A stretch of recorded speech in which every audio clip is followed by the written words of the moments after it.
दुनिया का सबसे बड़ा रेत का बना महल डेनमार्क में है। यह 69 फीट ऊंचा है। रेत से कारनामे करने वाले 30 कलाकारों ने 5000 टन से ज्यादा रेत का इस्तेमाल किया। यह लंबे समय तक टिका रहे, इसके लिए उन्होंने 10% क्ले के साथ ग्लू की एक लेयर का भी इस्तेमाल किया। उन्होंने इसे ऐसा बनाया कि यह लंबी और तूफानी सर्दियों में भी टिका रहे। आप असल में एक बड़े से आलू में रात गुजार सकते हैं। अगर आप अगली बार किसी अनूठी जगह में अच्छे से आराम करना चाहते हैं तो आप 28 फीट लंबे और 12 फीट चौड़े आलू में अपना बेड बुक करवा सकते हैं। वैसे कंक्रीट, स्टील और प्लास्टर से बना यह कूल स्ट्रक्चर किसी आलू की तरह ही दिखता है। बीते जमाने के टीनेजर आज के हाई स्कूल के बच्चों से अलग दिखते हैं। पहली नजर में वे काफी ज्यादा उम्र वाले नजर आते हैं, क्या आपको नहीं लगता? लेकिन यह सिर्फ इसलिए है क्योंकि उनका स्टाइल अलग है। वे बड़े हुए और उन्होंने वही कपड़े खरीदे जो उन्हें कूल लगते थे। अब हम उस स्टाइल को 50 या 60 साल के लोगों से जोड़कर देखते हैं। इसलिए अब हम जब उन लोगों को उनकी टीनेज के दिनों की तस्वीरों में देखते हैं तो ये महसूस होता है कि उनकी उम्र ज्यादा है। असल में वे बस आज के टीनेजर्स के जैसे दिखते हैं। ये बात आज के टीनेजर्स के साथ भी होगी। वे अभी वही कपड़े खरीदते हैं जो उनके हिसाब से कूल हैं, और जब उनकी उम्र बढ़ जाएगी तब भी वे यही काम करते रहेंगे। इसलिए आने वाली जनरेशन उनके ड्रेसिंग स्टाइल को बूढ़े लोगों से जोड़कर देखेगी।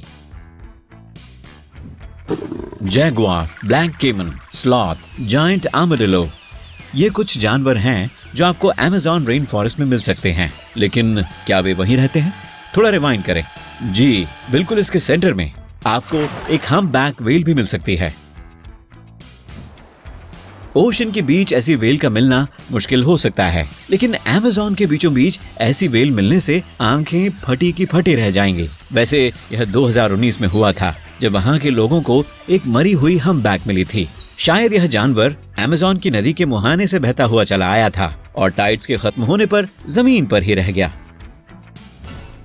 हाथियों के कान काफी बड़े होते हैं और आमतौर पर वे आगे पीछे की आवाज को सुनने के लिए इन्हें होल्ड किए रहते हैं, लेकिन कई बार दूर से आने वाली बातचीत और शोर को वे अपने पैरों से भी सुन सकते हैं। जब हाथी काफी दूर होने वाली हलचल को पहचान लेते हैं तो वे रुककर आगे की तरफ झुक जाते हैं। वे अपने अगले पैरों पर अपना वजन ट्रांसफर कर देते हैं या कई बार अपने आगे का एक पैर ऊपर भी उठा लेते हैं।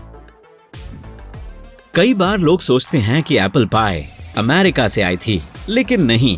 एप्पल असल में मूल रूप से एशिया में पाए जाते थे और एप्पल पाई की पहली रिकॉर्डेड रेसिपी इंग्लैंड में मिली।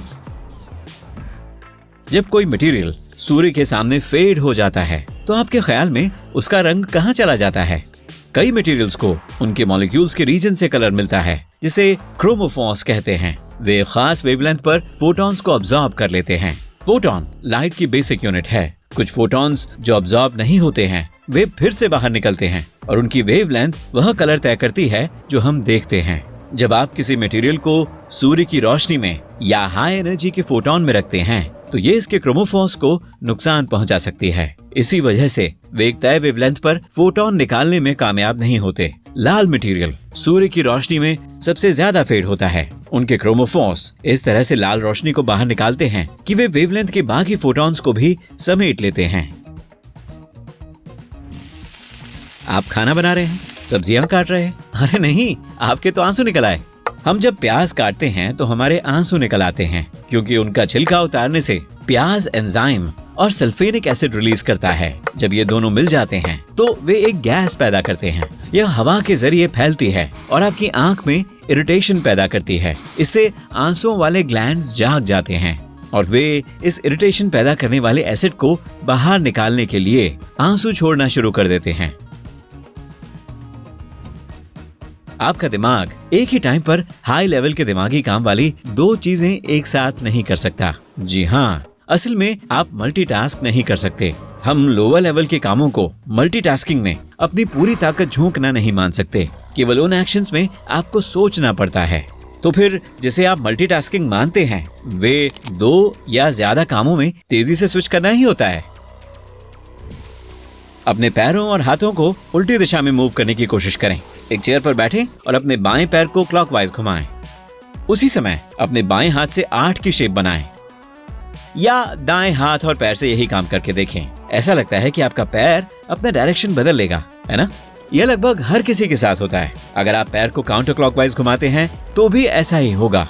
अगर आप किसी गोल चक्कर पर पहुंचते हैं जो काफी तेजी से स्पिन हो रहा है तो आपको कोई अजीब फोर्स महसूस होता है जो आपको बाहर की तरफ फेंकना चाहता है। हमारा प्लेनेट भी एक बड़े गोल चक्कर की तरह है जो स्पेस में लगभग 1000 मील प्रति घंटे की रफ्तार से स्पिन कर रहा है, लेकिन हमें यह स्पिन होने वाला फोर्स महसूस नहीं होता क्योंकि यहाँ पर एक और फोर्स हम पर काम कर रहा है, ग्रेविटी। ये हमारे प्लैनेट में मौजूद सब लोगों को स्पेस में फेंकने की कोशिश करने वाले स्पिनिंग फोर्स से 1000 गुना से ज्यादा मजबूती के साथ हमें जमीन पर पकड़े हुए है। टूथपेस्ट में स्वीटनर्स होते हैं जबकि उनमें डिटर्जेंट होते हैं जो आपके ब्रश करने के समय झाग पैदा करते हैं, और उन्हें किसी ऐसी चीज की जरूरत होती है जो चिड़ पैदा करने वाले साबुन के स्वाद को ढक सके। बेशक ये काम शुगर से नहीं हो सकता, लेकिन दूसरे स्वीटनर्स भी हैं जो डिटर्जेंट के स्वाद को दबाने का काम अच्छी तरह से कर सकते हैं। ये स्वीटनर केमिकल पानी को अट्रैक्ट करते हैं। वे पानी के मॉलिक्यूल्स को टूथपेस्ट में लॉक करके रखते हैं ताकि वे सूख न जाएं।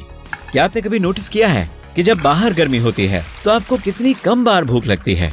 हमारे शरीर में होने वाले सभी मेटाबॉलिक प्रोसेस गर्मी पैदा करते हैं, उनमें डाइजेशन भी शामिल है। आप जो 1000 कैलोरीज खाते हैं, आपका शरीर उसमें से केवल 250 को ही एनर्जी में तब्दील करता है जो कि वास्तव में इस्तेमाल होती है। बाकी की कैलोरीज वेस्ट हीट में बदल जाती है।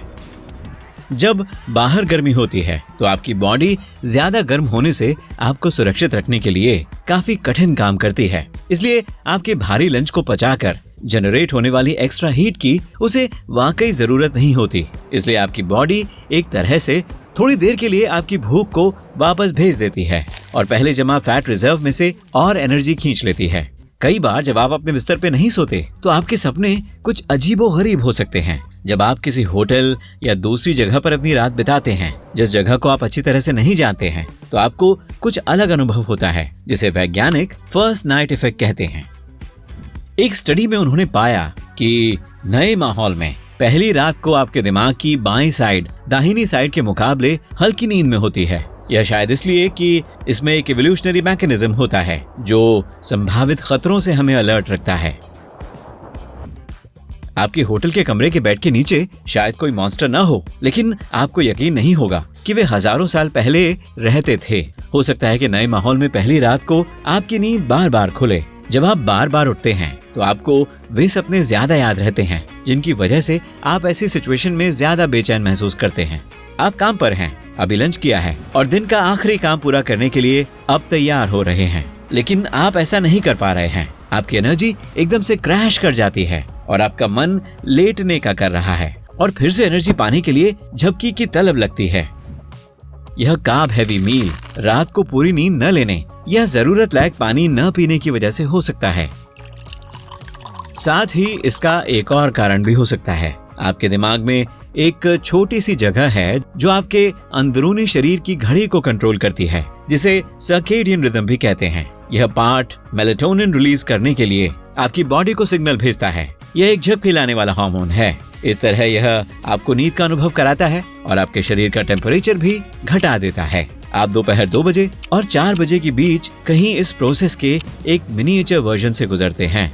हम अभी तक नहीं जानते क्यों, लेकिन कुछ रिसर्चर्स मानते हैं कि हमारी सर्केडियन रिदम में प्राइमरी 24 घंटे की साइकिल और एक 12 घंटे वाली साइकिल दोनों मौजूद हैं। आपको लग सकता है कि जब आप गहरी नींद में जाने की कोशिश कर रहे होते हैं तभी आपको बेहतरीन आइडियाज आते हैं। आपके जागने और सोने के बीच के पॉइंट को हाइप्नागोगिक स्टेट कहा जाता है। वैज्ञानिक मानते हैं कि यह क्रिएटिविटी से जुड़ा हो सकता है। मैरी शेली ने कहा था कि उनके पॉपुलर नॉवेल फ्रैंकेनस्टीन का आइडिया उन्हें सपने से जागने की स्टेज में आया था। एक फेमस आर्टिस्ट सैल्वाडोर डाली ने इस फेज को स्लम्बर विद अ की कहा है, यानी चाबी वाली झपकी।